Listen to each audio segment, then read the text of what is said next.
na ito. Sa lahat ng blessings na ikinagkakalabas sa akin, sa katawan, sa trabaho na meron kami na source of our income. Salamat po sa pagsasama-sama namin, sa magandang samahan.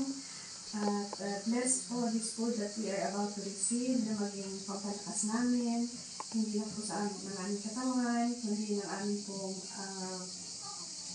spiritual na pangangailangan.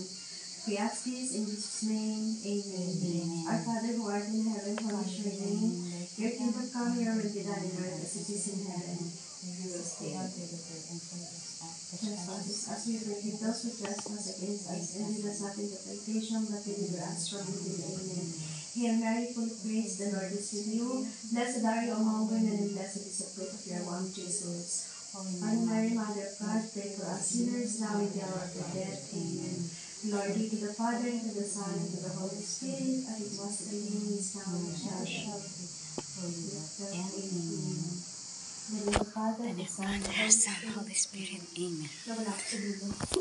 Karisto para po nilisay mo. Agaping Liz, thank you so much. Oh, hindi kami makakala. This short time.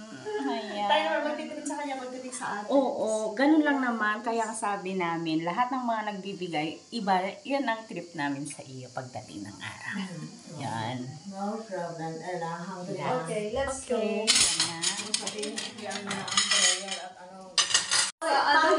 Ayan guys, meron kaming mga cake, cookies, flakes, bread, toasted, sinangag, ham, ayan, egg, meron kami mga tea, mga fruits, mga coffee, whatever you like na andyan na kami. Ayan.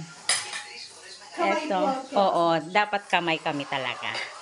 Tapos, dito kami kasi, ito ang barenda namin, guys. Ayan, pinitas ko sa,